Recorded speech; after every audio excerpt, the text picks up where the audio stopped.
வணக்கம். மீண்டும் ஒரு நாள் மீண்டும் நிஃப்டி மைனஸ் இன்னைக்கு ஒன்றும் பெருசாக இல்லை. நம்ம எதிர்பார்த்தது பயங்கர ஃப்ளாட்டிஷாக இருக்குன்றதை எதிர்பார்த்தோம். மத்தியானம் வரைக்கும் அப்படி தான் இருந்துச்சு. ஸோ +40 +20 30 அப்படி தான் ஓடிட்டு இருந்துச்சு. மத்தியானத்துக்கு மேலே எஸ்பெஷலி அந்த 1-1:30 மணிக்கு மேலே நீங்கள் எடுத்துக்கிட்டீங்கன்னு சொன்னால் ஹெச்டிஎஃப்சி பேங்க் கீழே ஓரளவுக்கு பெருசாக சரிய ஆரம்பிச்சிச்சு. பார்க்கலாம். இன்னைக்கு நிஃப்டி பேங்க் நிஃப்டி பற்றி நான் பேச போகிறதுல ஒரு 3 ஸ்டாக் பற்றி நான் பேச போகிறேன். அண்ட் 3ல் ஒன்று பையிங் ஆப்பர்ச்சுனிட்டி இருக்குது. ஹெச்டிஎஃப்சியோட டார்கெட் என்ன, கீழே என்ன டார்கெட்ன்றது நம்ம பார்க்கலாம். இன்னைக்கு பேங்க் நிஃப்டி பயங்கர ஃப்ளாட்டிஷாக இருந்துச்சு. அவங்க இனிஷியலாக பாசிட்டிவாக இருந்துச்சு. பட் ஃபைனலாக க்ளோஸ் ஆகும்போது -11 க்ளோஸ் ஆச்சு. ஆல்மோஸ்ட் ஃப்ளாட்னு வச்சிங்களேன் ஒன்று. But intraday swing close to about 300 points intraday swing பண்ணாங்க. நிஃப்டி தான் ஓரளவுக்கு டிசப்பாயின்மெண்ட். பட் நம்ம எதிர்பார்த்த லெவலில் தான் போச்சு. நேற்றே நான் சொல்லியிருந்தேன், ஆப்ஷன் டேட்டாஸ் பிரகாரம் 19,500 ஹியூஜ் ஆப்ஷன் ரைட் பண்ணியிருக்கிறாங்க. ஒன்று. ரெண்டாவது 19,600 அதுக்கு அடுத்தபடியாக நிறைய புட் ஆப்ஷன் ரைட் பண்ணியிருக்கிறாங்க. ஸோ இது மேஜர் சப்போர்ட் ஆகிறதுக்கு சான்சஸ் நிறைய இருக்குன்றது நம்ம பேசியிருந்தோம். ஒன்று. பட் கால் ஆப்ஷன் தள்ளி எழுதியிருந்தாங்க. ஆல்மோஸ்ட் 20,000 லெவலில் எழுதியிருந்தாங்க. பயம். திடீர்னு ஒரு புல் பேக் ரேலி, பெருசாக ரேலி வந்துச்சுன்னா என்ன பண்ணுவாங்கன்றது கொஞ்சம் பயம் இருக்கும்ல. மந்த் எண்டு டெஃபினட்டாக பயம் இருக்கும். அண்ட் எல்லாத்துக்கு மனசுலையுமே ரிலையன்ஸ் பெருசாக தூக்கும்ன்ற மாதிரி எல்லாருக்குமே அந்த பேசிக் பயம்ன்றது ஒன்று இருக்குது. ரிலையன்ஸ் தனியால் உங்களுக்கு தெரியும் நிறைய தர மார்க்கெட் பெரிய லெவலில் தூக்கியிருக்காங்க. ஸோ க்ளோஸ் டு அபவுட் 14% அவங்க ஹெச்டிஎஃப்சி 14% இருக்காங்க. ரிலையன்ஸ் ஆல்மோஸ்ட் 9% மார்க்கெட் வெயிட்டேஜில் இருக்குது. Okay, coming to our main story. So Nifty bank Nifty பற்றி ஒன்றும் பெருசாக இன்னைக்கு கிடையாது. நம்ம ஹெச்டிஎஃப்சியை பற்றி நம்ம இன்னைக்கு பார்க்கலாம். இப்போ நீங்கள் பார்த்துட்டு இருக்கிறது ஹெச்டிஎஃப்சி பேங்கோட monthly chart. 3 bearish candle, black க்ரோனு. ஸோ 3 இவ்வளோ பெரிய பேரிஷ் கேண்டில் மந்த்லியில் வந்திருக்குன்னு சொன்னால் அந்த அளவுக்கு பாசிட்டிவ் கிடையாது. சரி, இதில் இன்னும் கொஞ்சம் ஆழமாக நம்ம போகலாம். இதை மந்த்லி சார்ட்டுக்கு பதிலாக நம்ம ஃபர்ஸ்ட் டே சார்ட்டுக்கு போயிடலாம். டே சார்ட்டில் அனலைஸ் பண்ணிட்டு எவ்வளோ தூரம் வரும்ன்றதை நம்ம டிசைட் பண்ணிக்கலாம். 3 days கேப் டவுன். நேற்று ஒரு ரிவர்சல் பேட்டர்ன் கொடுத்தோம். ஆனால் அந்த லெவலை இன்னைக்கு கட் டவுன் பண்ணியாச்சு. நேற்றே ஒரு சாலிட் ரிவர்சல் உங்களுக்கு கிடைச்சிருந்துச்சு.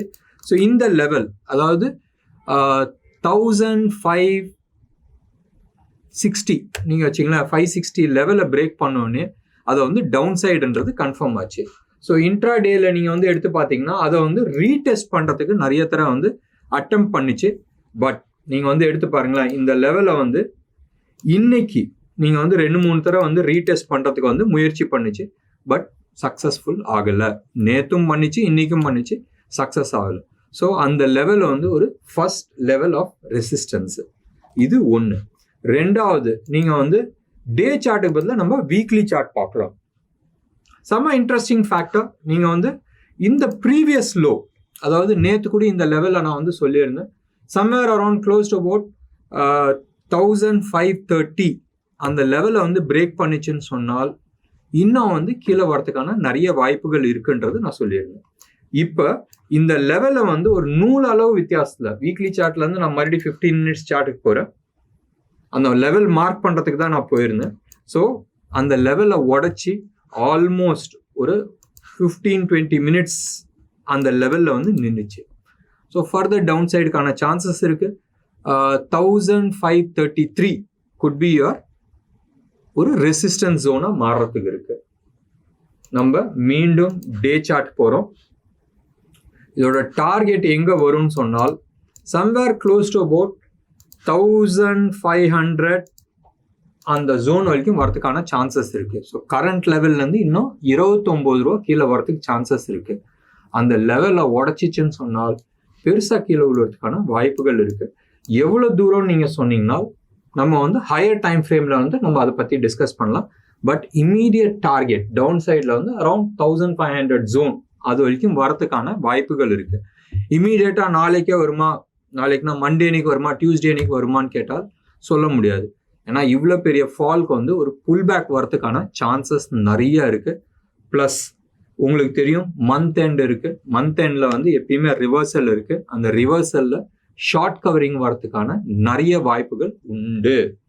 ஸோ நீங்க சப்போஸ் ஃபியூச்சர்ஸ்ல நீங்க வந்து ட்ரேட் பண்றீங்க, ஃபியூச்சர்ஸ்ல வந்து ஏதாச்சும் ஷார்ட் பண்றீங்கன்னு சொன்னால் இந்த மந்த் கான்ட்ராக்டோட பெஸ்ட் வந்து நெக்ஸ்ட் மந்த் கான்ட்ராக்ட் பண்றது புத்திசாலித்தனமா இருக்கும். இப்ப இது எவ்வளவு தூரம் வரும்னு சொன்னால் லாஸ்ட் ஸ்விங் நம்ம எடுத்துக்கிட்டோம்னு சொன்னா காட்டுறது வந்து 490 தான் வந்து first target. Probably second target வந்து இது வரைக்கும் வரதுக்கான வாய்ப்புகள் உண்டு. ஸோ எங்கன்னு சொன்னால் 1380. ஸோ இன்னும் ஒரு க்ளோஸ் டு அபவுட் 140-150 பாயிண்ட்ஸ் வந்து கீழே வரதுக்கான சான்சஸ் நிறைய இருக்கு.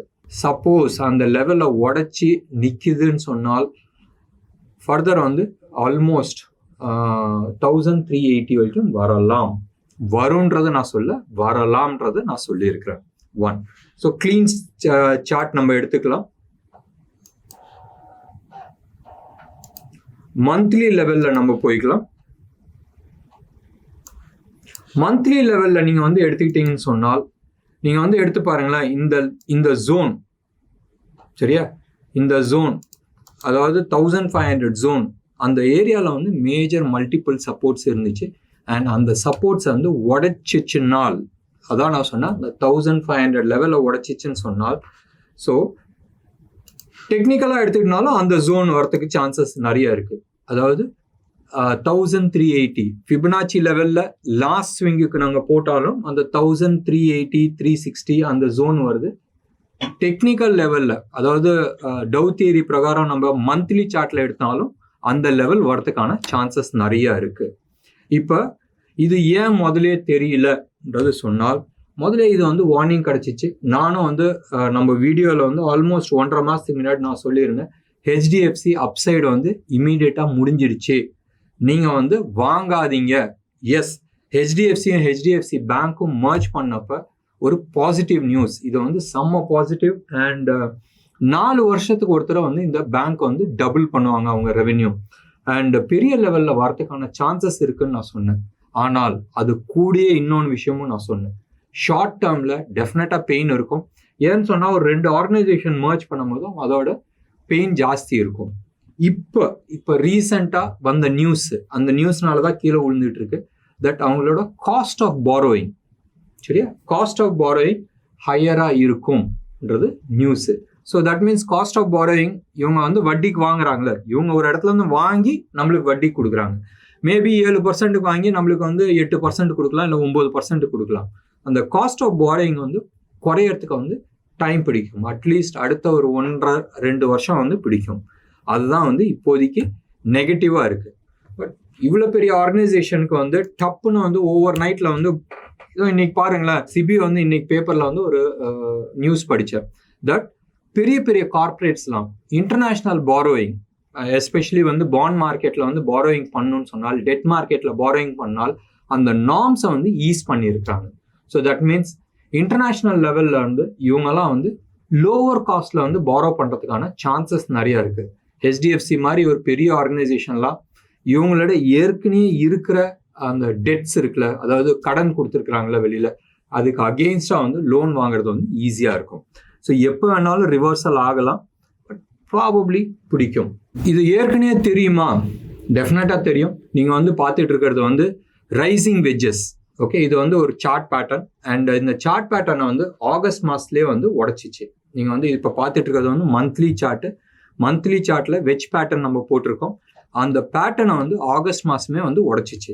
அந்த இது உடச்சின்னா சாதாரணமாக எங்கே வரைக்கும் வரும்னு சொன்னால் அதோட பேஸ் வரைக்கும் வரதுக்கான சான்சஸ் இருக்குது. இது பிரகாரம் எடுத்துக்கிட்டிங்கன்னா somewhere close to about 1270 that could be a final target. ஆனால் மோஸ்ட் லைக்லி இந்த லெவல் வரைக்கும் வரலாம். somewhere around 70-80% ஆஃப் தி இந்த வெஜ் பேட்டர்னுக்கான வரத்துக்கான வாய்ப்புகள் இருக்குது. 3 பேரிஷ் கேண்டில் வந்தனால மேபி ஒரு புல் பேக் வந்து அதுக்கப்புறமா கீழே வரதுக்கான சான்சஸ் இருக்குது. எனக்கு தெரிஞ்சு நிறைய இதை பற்றி நம்ம டிஸ்கஸ் பண்ணிட்டோம். மேபி ஒரே ஒரு இன்ட்ரெஸ்டிங் ஃபேக்டருக்கோசரம் நம்ம வந்து இந்த வெஜ் பேட்டர்ன் மந்த்லியில் போட்டு நான் வந்து டே சார்ட்டுக்கு எடுத்துகிட்டு போகிறேன். இப்போ வந்து உங்களுக்கு தெரிஞ்சிருக்கும் எந்த அளவுக்கு வந்து கிளாரிட்டி வந்து உங்களுக்கு வருது. Right, good. ஸோ நம்ம அடுத்த சார்ட்டுக்கு நம்ம போகலாம். அடுத்த சார்ட் வந்து PFC, power finance corporation. Power finance corporation ஒரு வாரத்துக்கு முன்னாடி வந்து பெருசாக கீழே விழுந்துச்சு. ஓகே, இந்த லெவலில் வந்து ப்ராபப்ளி ப்ரைஸ் கரெக்ஷன் ஆகுதா, ஒரு புல் பேக் ரேலி வருதா இல்லை கரெக்ஷன் வருதான்றது எல்லாருமே கேட்டுட்டு இருந்தாங்க. நான் அப்பயும் சொன்னேன், இல்லை இது வந்து செம்ம ஸ்ட்ராங்காக இருக்கு, வெயிட் பண்ணி பார்க்கலாம்ன்றது நம்ம பேசியிருந்தோம். இப்போ பவர் ஃபைனான்ஸ் கார்பரேஷன் வந்து இன்னைக்கு வந்து ஒரு புல்லிஷ் பார் கொடுத்துருக்கு. அண்ட் க்ளோஸ் ஆகும்போதும் 238க்கு மேலே வந்து க்ளோஸ் ஆயிருக்கு. இன்ஃபேக்ட் லோவர் டைம் ஃப்ரேமில் நீங்கள் வந்து எடுத்து பார்த்தீங்கன்னா ரொம்ப இன்ட்ரெஸ்டிங்காக இருக்கும். 15 minutes சார்ட்டில் இட் ஹஸ் கிவன் ஒரு புல்லிஷ் பார். ஸோ இதுதான் வந்து நீங்கள் வந்து எடுத்து பாருங்களேன், நல்ல ஒரு பார் க்ளோஸ்ட் அபவுட் 235 லெவலில் வந்து ஒரு ரெசிஸ்டன்ஸை உடைச்சி, அதுவும் ஒரு பெரிய பாரோட உடைச்சி இந்த ஏரியாவில் வந்து கன்சாலிடேட் ஆயிருக்கு. ஸோ கன்சாலிடேட் ஆனனால இதுக்கான இம்மீடியட் டார்கெட் சரியா சம்வேர் க்ளோஸ் அபவுட் 257 வரைக்கும் வரதுக்கான சான்சஸ் இருக்கு. ஞாபகம் வச்சுங்க, ப்ரீவியஸ் ஹை வந்து 251, இந்த தர வந்து 257. So that means it's a marginally மேலே ஏறி இருக்கு. ஸோ ஷார்ப் ஃபால் கீழே வரதுக்கான சான்சஸ் இருக்கு. வரும்ன்றது நான் சொல்ல, வந்துச்சுன்னு சொன்னால் பெரிய ஃபால் வரதுக்கான சான்சஸ் நிறைய இருக்கு. ஒன்று. ரெண்டாவது, 251 எது இப்போ ரெசிஸ்டன்ஸாக இருக்குமோ அது வந்து சப்போர்ட்டாக மாறுறதுக்கான வாய்ப்புகள் உண்டு. இதுக்கு அடுத்தது எடுத்துக்கிறது நம்ம பிடிசி. பிடிசி வந்து முந்தா நேற்று ஒரு 3 நாளைக்கு முன்னாடி வந்து அந்த எக்ஸ் டிவிடெண்ட் வேல்யூ போக மார்க்கெட் வந்து கரெக்ஷனில் வந்து காட்டி கீழே வந்துச்சு. 160 ப்ரீவியஸ் லெவல், இப்போ வந்து ஆல்மோஸ்ட் 134ல் இருக்கு. இது எவ்வளோ தூரம் போகும்? கிராஸ் பண்ணிட்டோம். ஃபர்ஸ்ட் வந்து அந்த லெவலை வந்து கிராஸ் பண்ணிட்டோம். எந்த லெவல்னு சொன்னால் இது வந்து டே சார்ட்ல வந்து உங்களுக்கு கிளாரிட்டி கொடுக்காது. மந்த்லி சார்ட் இது வந்து ட்ரேடிங் கோஸ்டர் நான் வந்து சொல்ல, நீங்க வந்து ஒரு ஸ்டடி மெட்டீரியலா வச்சுங்க. அண்ட் ப்ராபப்ளி ஒரு 1-2 மாசம் கழிச்சு நீங்க வந்து பாருங்க. ஆர் இந்த இது ப்ரைஸ் சார்ட்டை வந்து ஆல்வேஸ் வச்சு வைங்க. அந்த 151 நான் சொன்னது வந்து சம்வேர் க்ளோஸ் அபவுட் 2010ஓட ஹை, 2010 டிசம்பரோட ஹை. ஸோ அந்த ஹையை வந்து பிரேக் பண்ணட்டும். நீங்கள் எடுத்து பாருங்களா, மந்த்லி சார்ட்ல வந்து ஒரு டாப்பிங் டெயில் கொடுத்துருக்கு. ரிவர்சல் ப்ராபப்ளி சொல்ல முடியாது, இம்மீடியட்டாக கூட மேலே பிரேக் பண்ணுறதுக்கான வாய்ப்புகள் இருக்கு. பட் ப்ராபப்ளி அடுத்த ஒரு 2-3 மாதம் கீழே வந்து பிரேக் பண்ணும் போதும் ஒரு பெரிய அப்சைட் போகிறதுக்கான சான்சஸ் இருக்கு. சம்வேர் அந்த 150 லெவல் உடச்சிச்சுன்னு சொன்னால் ஒரு ரெசிஸ்டன்ஸ் வரும். எந்த லெவல்லன்னு சொன்னால் சம்வேர் அரௌண்ட் 180-190 லெவலில் வந்து ரெசிஸ்டன்ஸ் வரும். 200 காட்டுது, பட் அவ்வளோ தூரம் வராது. 180-190 லெவலில் வந்து ஒரு ரெசிஸ்டன்ஸ் வரும். அந்த ரெசிஸ்டன்ஸை உடச்சிச்சுன்னு சொன்னால் க்ளோஸ்ட் அபவுட் 600 வரைக்கும் போகிறதுக்கான வாய்ப்புகள் இருக்கு. அடுத்த 2 மாதம் இல்லை 3 மாதம் இந்த சார்ட்டை வந்து ட்ராக் பண்ணுங்க. அண்ட் பியூட்டிஃபுல் ஆப்பர்ச்சுனிட்டி உங்களுக்கு காத்திருக்கு. என்ன நேர்களே, இன்னைக்கு ப்ரோக்ராம் எப்படி இருந்துச்சுன்றது சொல்லுங்க. நாளைக்கு ஆஸ் யூஷுவல் நம்ம வந்து ஒரு ஸ்பெஷல் ப்ரோக்ராம் போடலாம். ஒரு செக்டோரியல் அனாலிசிஸ் பண்ணிக்கலாம். எந்தெந்த செக்டார் எவ்வளோ தூரம் கீழே இறங்கி இருக்கு, எந்த செக்டார் ரியல் கரெக்ஷன்ல போகுது, இல்லை ஒரு புல் பேக் ரேலியா, ஒரு ட்ராப்புக்கோசரம் ரேலியான்றது நம்ம பார்க்கலாம். ஏன்னு சொன்னால் அடுத்த வாரம் ரொம்ப இன்ட்ரெஸ்டிங்காக இருக்கிறதுக்கான வாய்ப்புகள் இருக்கு. எக்ஸ்பைரி இருக்கு, மந்த்லி எக்ஸ்பைரி இருக்கு. ஒன்று.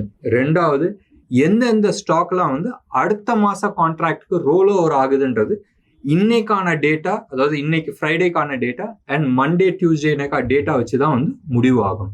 பட் நம்ம அதுக்கு முன்னாடியே சார்ட் பேட்டர்ன்ஸ் வச்சு இல்லை சார்ட்ஸ் வச்சு நம்ம ப்ரிடிக்ட் பண்ண முடியுதான்றது நம்ம பார்க்கலாம். உங்களுக்கு இன்னைக்கு ப்ரோக்ராம் பிடிச்சிருந்துச்சுன்னா லைக் பண்ணுங்க, ஷேர் பண்ணுங்க. டெஃபினட்டா உங்களோட கமெண்ட் பாக்ஸ்ல கொடுங்க. நன்றி, வணக்கம்.